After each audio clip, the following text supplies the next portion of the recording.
Thank you all so much. I count this all a privilege to serve, and I often tell, especially young people, if God tapped me on the shoulder and said, "What's your wish?"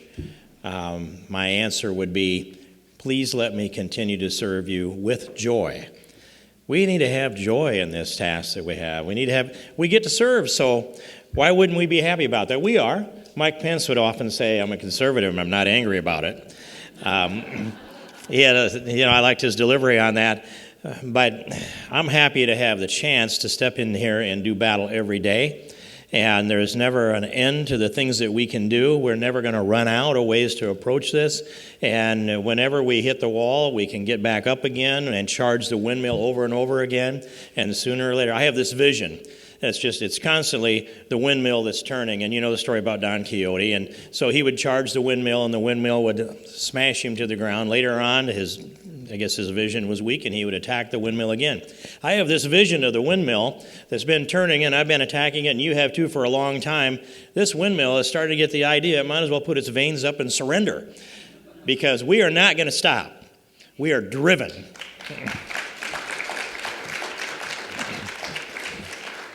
And I'd take you back to how when this first came in to me.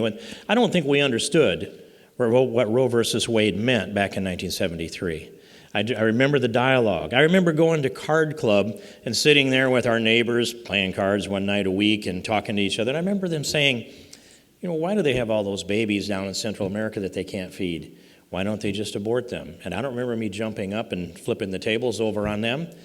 Nobody would say that in my house today. But we understand it a lot better. And I didn't understand it in 73. I hadn't thought about it in depth, obviously, and that little narrative tells you that we hadn't. We hadn't talked about it in depth.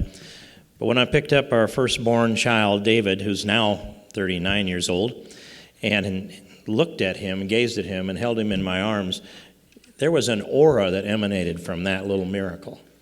And you could have convinced me that he was the second coming of Christ. And I looked at him and I thought, how could anybody take his life? Now, he's born, not an hour old. How could anybody do that?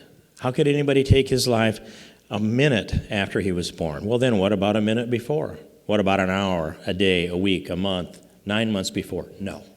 This is a miracle created in God's image.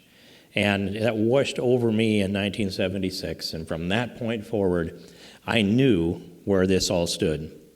And I knew I knew internally the definitive arguments, but I didn't know how I was going to have to debate them across the debate field of the state and then later on the country.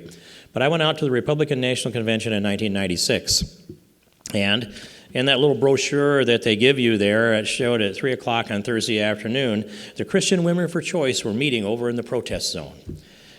Well, Marjorie, you know what happens when I see something like that. I'm called to go to that place.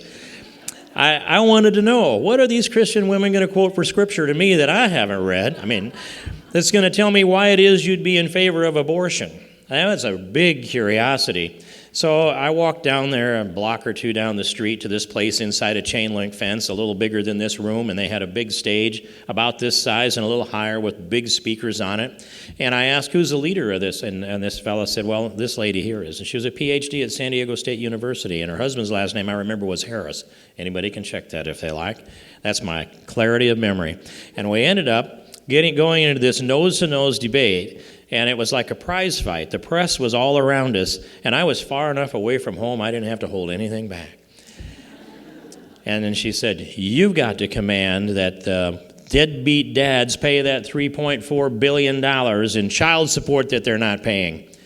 And I said, I can command that. I can call for that, but you can't. You don't have a moral standard to call for the child support payments from these deadbeat dads, as you call them, because you gave them no voice in whether their child is going to be born. You give all the authority to the mother to decide whether the baby is going to be born. And if she decides yes, then you say this is a deadbeat dad. Give him the right to say, I want this baby, I want to love this child, and I want to raise this child. Well, there's an argument she hadn't heard before, neither had I made it before, but throughout that debate, it boiled down to just two questions. Is human life sacred in all of its forms? And we know, yes, it is. And the only other question is, at what moment does life begin? And we know that's the moment of conception. And I'm so thankful that I was put through, actually a couple of those components were real blessings, and that I was put through that test, though, in San Diego in 1996, because that prepared me for every pro-life debate all the way forward through and today and beyond today, and we're going to have them. We've made some progress, as you all know. And not only, and the thing that's so important that we've made is we've gone from that time back pre-73, when the culture and the society didn't really think in moral terms about abortion the way we do today, to the point now where if a woman, I will say, if a mother is contemplating an abortion and she will view a 4D ultrasound, at least 70% of them say, I decide I'm going to keep the baby. Now, that's a lot of progress. That progress comes, it's medical progress, it's moral progress. And we've made this argument over and over again about the sanctity of human life. And we've marched in this city every January 22nd since then. And each time that this happens, another generation, another year, another generation of young people see and they examine and they're inspired by voices like Marjorie, Marilyn Musgrave, the rest of the voices that are in here today, and occasionally mine, I'm told. We've made a lot of progress. Often you'll hear this argument. First you win the debate, then you win the vote. We've been winning some votes along the way. Not as many as I would like, but we're winning some votes along the way because we're winning the debate. And we're winning the debate because we're confronting people like Debbie Wasserman Schultz, is just over here, that put her on the spot. Ask her when life begins. I had a campaign in 2012. I was challenged by the wife of the Secretary of Agriculture, who was a two-term First Lady. Her husband was governor in Iowa, Christy Vilsack. And we did 7 debates. We got into one of them on the abortion issue, and I just said, I know when my life began, and I know when Christy Vilsack's life began, but she can't answer that question, because she will lose the debate on choice versus life. And I even probably used a little bit of their language on that. But we've made progress. Now they're shying away from the debate. Now they want to change the language. They understand that we've turned it this way where we're defending life. And if you watch the progress and the percentages that are there in the House and in the Senate, and you see things like sex selection abortion, late-term abortions, pain-capable abortions, no taxpayer funding for abortion, life at conception, those are things that we're moving in the right direction. And I'm watching as the Susan B. Anthony list stepped in the last election, helped us out and win those races in places in the Senate like Louisiana and Arkansas and North Carolina and Kansas and Iowa. And Hillary needs to get the same confrontation that Debbie Wasserman Schultz received as well. And so now we have this opportunity, and me, this guy from Iowa, gets to talk to the presidential candidates as they come into the state. And these are topics that we are discussing. And I think it's important for all of us to know that these presidential candidates, every one of them can envision themselves standing behind the podium, it's a wooden one in their mind's eye, with the Great Seal of the United States in front of it. They know what they see themselves as the President of the United States. Well, that's good. You have to have the aspiration, or you could never go through the grueling gauntlet that it takes to get into the Oval Office. But they have not yet selected all of the planks in their platform. And it's a little different for each one of them. They may have 25 of them in their mind's eye. They may have boiled that down by polling to some degree, but we get to make those strong recommendations. And one thing that we can insist on is that the Republican nominee, at least, is a pro-life nominee. And I don't think there's any doubt that's going to happen, because the way I read this, every one of them comes down on the pro-life side.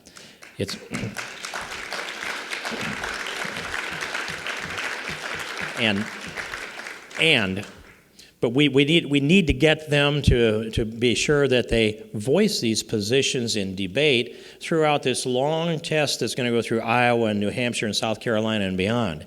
Because if they're not in a position where they talk about it, neither are they publicly committed.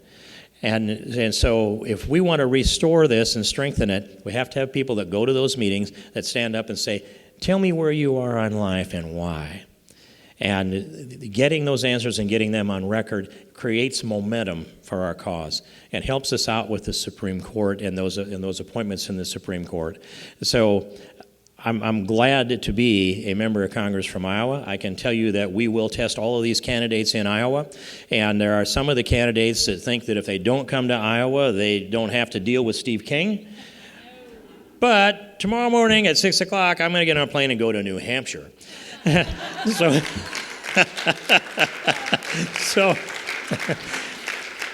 next May 9th, I'm going to be in South Carolina.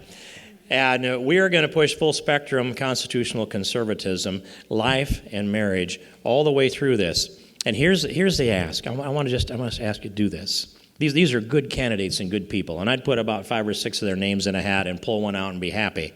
We're going to have a good nominee. But what's going on is you're watching America be deconstructed from the White House. A man who is taking on the pillars of American exceptionalism with, I will say, a procedural jackhammer over and over again.